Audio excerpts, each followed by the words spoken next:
Somewhere in North America lives an extraordinary chicken.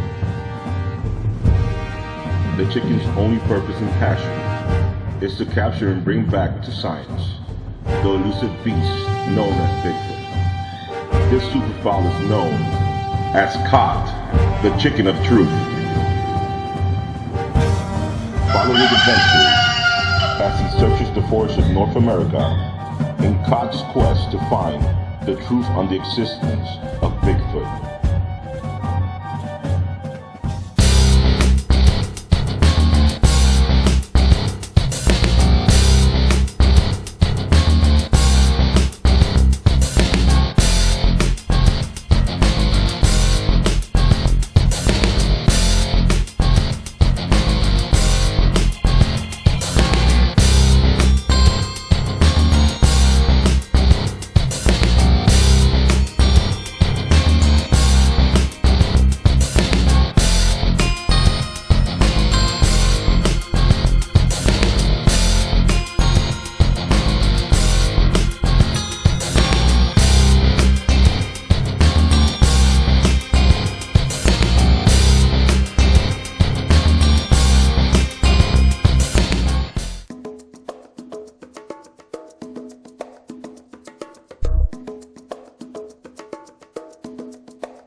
I think it's for sure it's COT. no doubt about it. No, I think that they, actually, I mean, no, for us to be where we are today, there has to be a bunch of inherent attributes that they possess. And one of them's got to be controlling the interaction with us, or we just wouldn't be where we are. And what I mean by that is discretion is one of them. If they didn't possess an inherent discretion that's collective in the species, then they would just impose their big physical bodies and just go take what they want. For instance, go raid a farmhouse. Now, that does happen, but it's the exception. It's not the rule, obviously. So there's something in there that's inherent that they would actually even sacrifice easy foraging opportunities to control the interactions with us. And also one thing I noticed from being in the field is always thinking of vantage positioning, which is going to take a lot of researchers out now, and I've been preaching this for a long time. I'm not the only one. A lot of guys have. But you almost know what direction, if they are coming in, which direction they're going to come. It's always the vantage point over you. Yeah, no, I just think that there's an inherent, they're inherently shy and retiring, and they inherently use discretion, and I don't know why that is, but it has to be that way, or we wouldn't be where we are today. So it does exist, and maybe it's part of what, Michael had an interesting theory that was kind of, he made it really, fun and elaborate, but from, thousands of years ago on the continent, a big battle that took place. I doubt that it went down like that, but there might be some parallels there that help get us in this position today.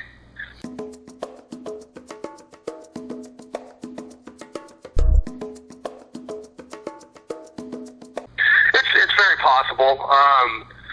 They could just inherently be that way. It could be through interactions that, that's a lot of conjecture and speculation, because none of us were around, the last 300 years, prior on this continent, so of what did or did not take place.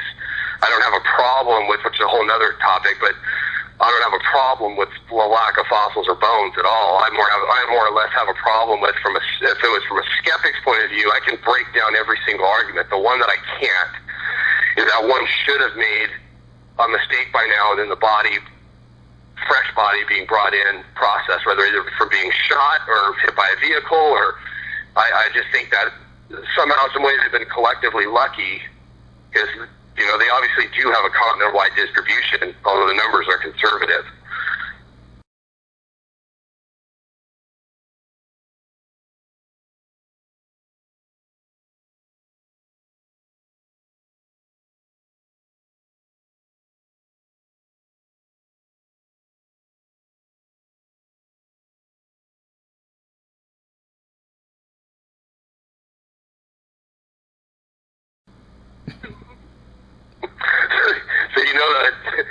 thinking it's all bullshit. No, I absolutely don't believe in mind speak. I don't believe in anything. The interactions I've had, and especially for visual, with use of thermal imager, I saw a biological entity that glows like any other animal, but is very unnerved and doesn't want to be seen or noticed. Like, that's highly prioritized in the body language and the situation in which I saw them, and that they seem to, prefer nocturnal hours as far as getting close to us, because they're used to us having the benefit of a light source to negotiate the forest at night. But I think all of mind speak. I think it's all bullshit. I think people add special attributes to them because when they argue, they feel like they have to justify their existence, and that's how they do it. And it's all conjecture, and it's excuses, and it's not necessary. They can absolutely be a perfect biological entity and possess enough physical attributes to get by fine and remain elusive. All they have to do is play it cool during the day. At night, they can pretty much go wherever they want. I wouldn't expect them to leave a lot of observable sign with respect to, even like trails and highways and when I mean highways, I'm talking about forest highways. They're carved out by black bears and humans. I wouldn't expect a lot of observable sign whatsoever that just a regular Joe would notice the difference in. Yeah, I just wouldn't expect there to be. I don't think someone can make the argument that there's a lack of observable sign, and now we got to throw up all these paranormal attributes to them. The ones I've seen have totally made sense to me. Why the interactions I've had made sense to me. Why we are where we are today without having to add all this bullshit.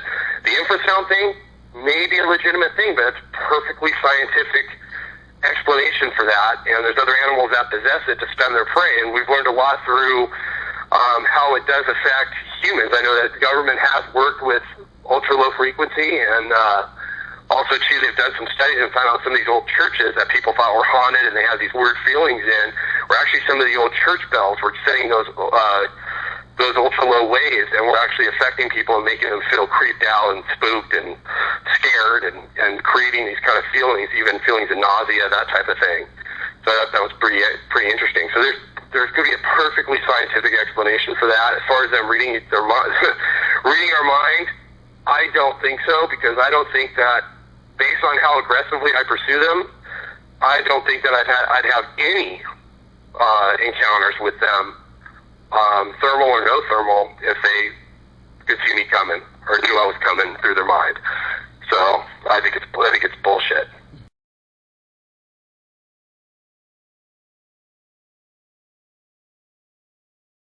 Absolutely. No, I think especially if there's a visual sighting, it's going to create all kinds of, especially from someone unknowing that had no preconceived notion that something like that existed, that is basically just would appear as a hirsute large monster. It's going to also appear, if it's big, it's also going to appear as it's taller to somebody as well and more imposing. And I think that will create all kinds of natural feelings that can easily be accounted for.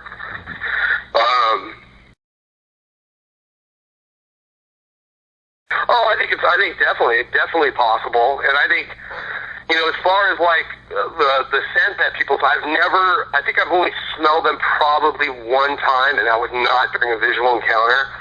I don't know if that's something that, from a pheromone perspective, what they release, or they're just absolutely dirty, filthy. It could be a combination of both, but most of the times that I've had them around, I've never smelled a thing. So I don't know if that's something that's partially controlled. I believe, and don't quote me on this, but I believe gorillas have that capability. There's some primates that do have that capability under the armpit that they can use as a deterrent.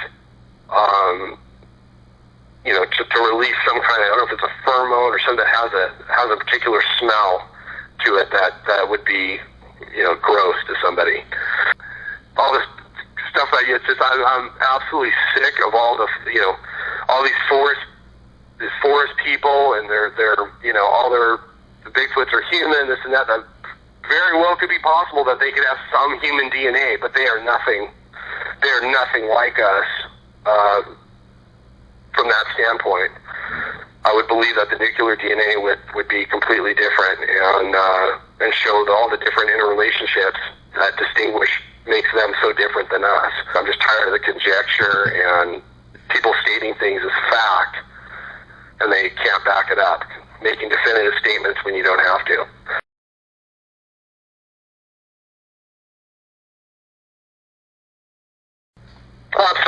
Absolutely. And I use a perfect example. There's a lot of rumors going around. I am involved in a DNA examination with Tyler and Justin because we all are in agreement we don't trust or want anything to do with Melba Ketchum, and wanted to get the evidence, independently tested. But I can't share those results, but we are going to have 110% transparency eventually. And that between all emails, all lab reports, that will all be available for everybody to see, but no updates until it's done. And we just started this 4 months ago or so. But I think a perfect example, I'm starting to get a little bit of an education in DNA, and I think the perfect example is, people get on a mitochondrial, if they see human, very well could be human. All that means is the original mother of the species was human. It may have nothing to do with what they are today. And a perfect example of that is in polar bears. All current living polar bears, they just found out last year, the original mother was an Irish black bear. It looks nothing like it. It stunned researchers because of the deviations anatomically. But it all stemmed from one Irish black bear, all the current relatives of, all the current polar bears today. So amazing. The nuclear DNA is really what is going to tell you if there's what the huge differences are, what makes, a Bigfoot a Bigfoot.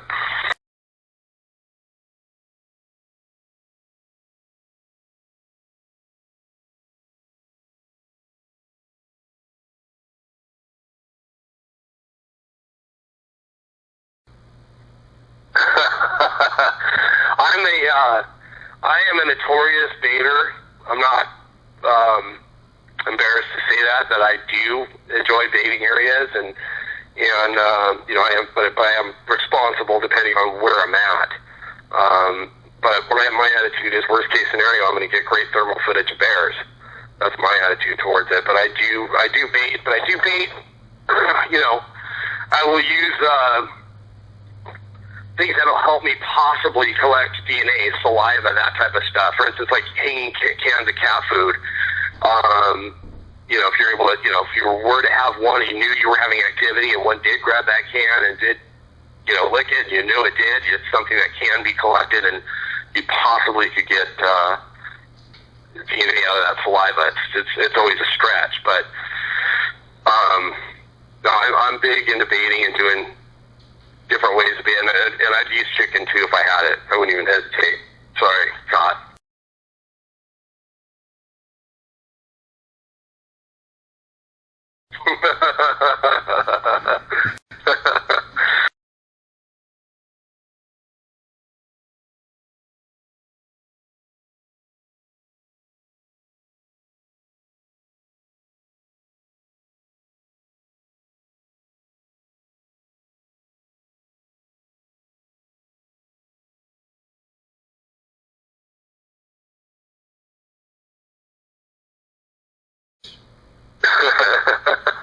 Wait, what was the actual question again?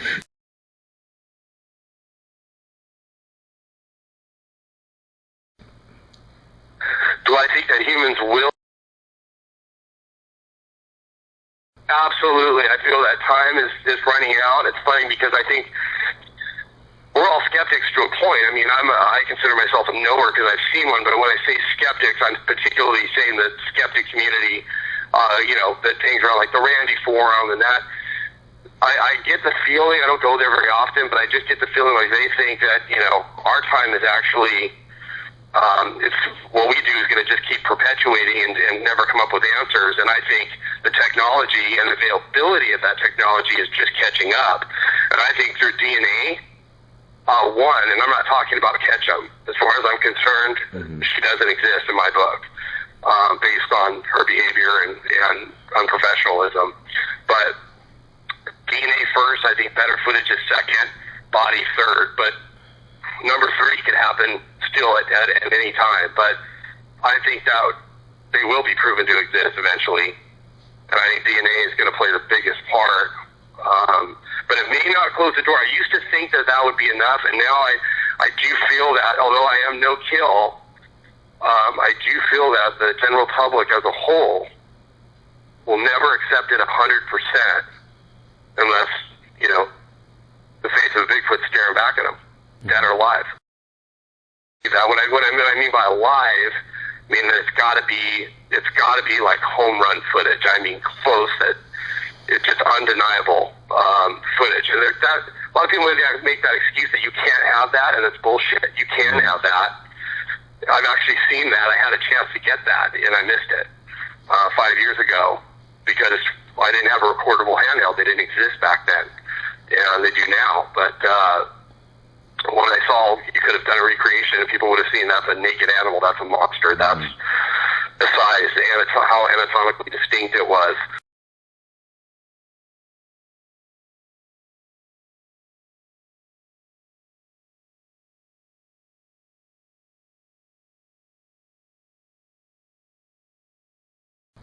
Oh, I think we can get that. Now with the way the cameras are with Zoom, everything, I think eventually it'll happen.